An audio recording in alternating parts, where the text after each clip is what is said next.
झूठ फरेब का महल।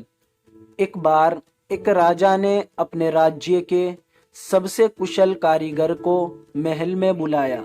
राजा कारीगर की कला से बहुत प्रभावित था। उसने कारीगर को दरबार में बुलाया और कहा, तुम हमारे लिए राज्य का सबसे सुंदर महल बनाओ। हमारे पास धन की कोई कमी नहीं है। तुम जितना धन मांगोगे उतना तुम्हें मिलेगा। कारीगर कुशल तो था, लेकिन उसे अपनी कला का घमंड आ चुका था।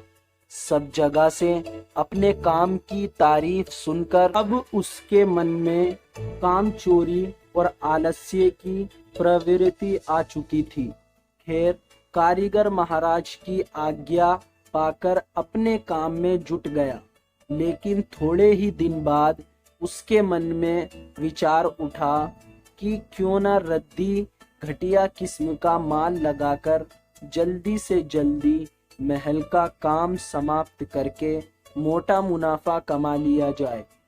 और उसने यही किया। कारीगर ने घटिया किस्म का माल लगाकर महल की खोखली दीवारें खड़ी कर दी। कारीगर ने बाहर से महल को सुंदर साज सज्जा से चमका दिया, लेकिन अंदर से महल में कच्चा माल लगा था। थोड़े ही दिन में आकर्षक सुंदरता वाला, सोने सी चमक दमक वाला सुंदर सा महल तैयार हो गया। महल खड़ा करने के बाद कारीगर राजा की सेवा में पहुंचा और राजा को महल के बनने की सूचना दी। राजा अगले ही दिन महल का निरीक्षण करने के लिए पहुंचे। महल को देख राजा बहुत ही प्रभावित हुए। महल बहुत ही आकर्षक और सुंदर लग रहा था।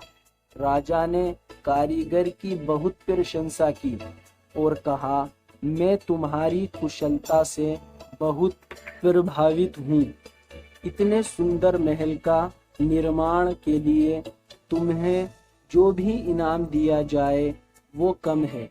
मैं सोच रहा हूँ इस अद्भुत कार्य के लिए तुम्हें क्या इनाम दिया जाए।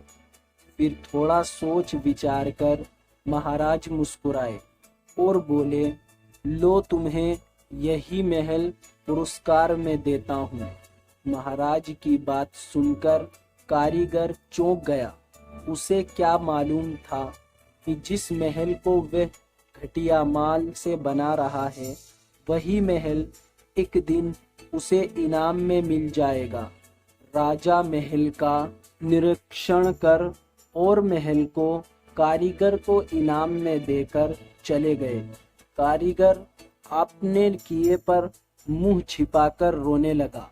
इनाम के लालच में कारीगर का बनाया गया खोखला महल उसी के हत्थे चढ़ गया।